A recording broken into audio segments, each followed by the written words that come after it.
I idolize. And, I'm not Tony Hinchcliffe. So, I'm not a roaster by nature. I can do my thing. But, so I said, here's the thing. On a 2-day notice, like when you see even Tony, or when you see Nikki Glazer, I mean, the best of the best roasting, they have a whole team, man. And they're week of preparations. They have writers, like a whole team, man.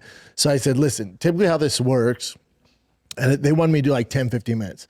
I said, no one's going to do 15 minutes of straight up roasting. Like, I'm just going to go through and zing everybody in the crowd. And they said, no, we know that. We want like your hot take on boxing and the state of boxing. And then if you can fit in some of the roasts or some of the, kind of zingers at them, do that. I said, all right, I like that. Because I'm definitely opinionated, especially when it comes to certain things. I said, I'm down for that. And so my anxiety was so high, though. It was so high. Because you're talking on the list, it was Usyk, Canelo, Terrence Crawford, Eddie Hearn, Steve Reno, who, if you're in the box space, you guys know him. Big names, dude. Big, people I look up to. Turki Al-Sheikh, His Excellency, he was down to get roasted. Frank Warren, Tyson Fury. I should have brought the list for you guys. The boxing royalty. And here's the thing, dude. I'm like, all right. So we're like going through a walkthrough, and it's in this room. It's not that big, maybe 100 people, 120 of just the movers and shakers in boxing, dude. And so there's like round tables, and then there's one long table. And at that long table is Turki Al-Sheikh's here. And then it's Usyk, Canelo, Terrence Crawford, Eddie Hearn, Frank Warren, Fury's team, like all the big boys, man. And it's like the fucking Avengers of boxing is at this table right in front of me, and that's who they want me going after. I'm like, oh boy. So my anxiety was so high, man. I'll be completely frank with you guys. It was just because, like, you want to do really well. It's like such a big opportunity for me, and you want to do well. You want to do well, but I also don't want to piss them off either. Like, there's some stuff I wrote where I ran past them, like, is this too hard in the paint? Like some deep dive, like personal stuff on Eddie Hearn and the rest of the guys, and it's ridiculous. It was ridiculous. Some of the stuff was ridiculous, and I ran it by him, and that's what's crazy about Turki Al-Sheikh is, you gotta remember, he's not that old and has a crazy sense of humor, even though he's, basically royalty. Crazy sense. He was like, dude, go even more. I'm like, really? Like, I didn't know that at all. Me neither. Awesome. Like, just a guy's like a normal freaking dude, just like a normal dude, man. I was so nervous. And so the way it went down, I've done corporate gigs before, right? It's not the best setting for this type of thing. Even though this wasn't like a stand-up gig, it kind of is like, oh, we want a hot take on this, on the current climate of boxing and this, and Zuffa and Eddie Hearn's here, right? And then throwing some zingers, right? So it's not your typical like corporate gig, but it also kind of is, but it's also not these, I've done corporate gigs before. The settings it's not set up for success. If you listen to any of the like big time comics that do these corporate gigs, they're like an afterthought. The acoustics isn't great. The people are there not to see stand up or laugh. So I knew it was going to be a little awkward. So Max Kellerman's the host, and I started with roasting him. I was like, all right, he's going to be there. He'll be on stage. And me and Max, we don't have a lot of communication. We didn't get into it. We just had different opinions on Mayweather and Floyd. I bet him $100,000, and we kind of went back and forth. I'm a huge fan of Max Kellerman. And obviously he's getting a lot of heat for saying Zuffa boxing. He's been waiting his entire life for something like this in boxing with Dana White getting involved.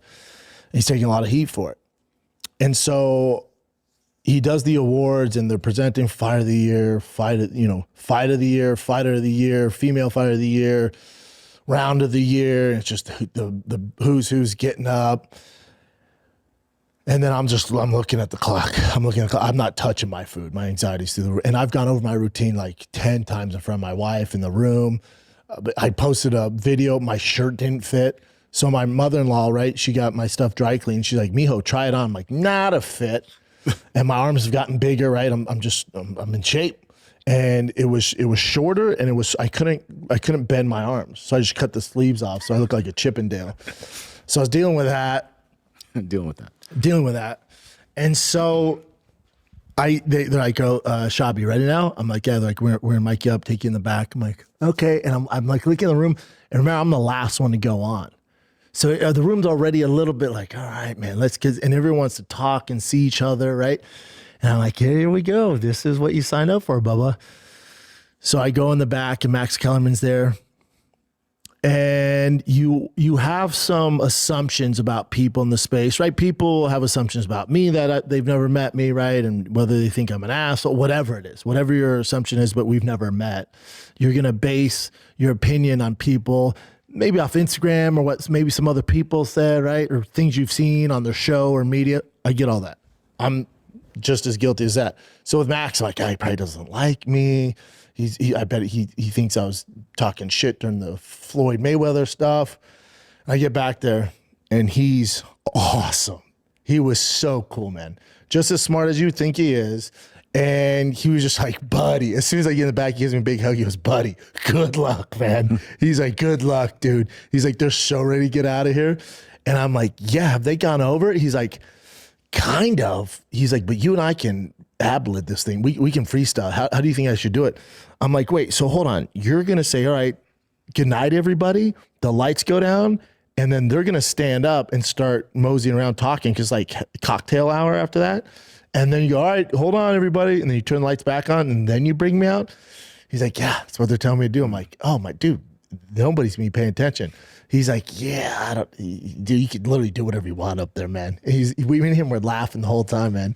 He's like, good luck. And I told him, I said, hey, Matt, I start off the top of this whole thing like roasting you. He's like, I don't give a shit, man. I know how it goes, dude. So I did this whole thing on him, and I defended him on Zuffa boxing. So their whole thing was like, we know you don't want to piss anybody off. We know you don't want to ruffle any feathers. But the reason you're here is we want you, because you don't hold back. We want your honest take on boxing and Zuffa and the lay of the land. I said, all right. So I got Jake Paul in there. I got Zuffa boxing there. Dana, Eddie Hearn losing fighters.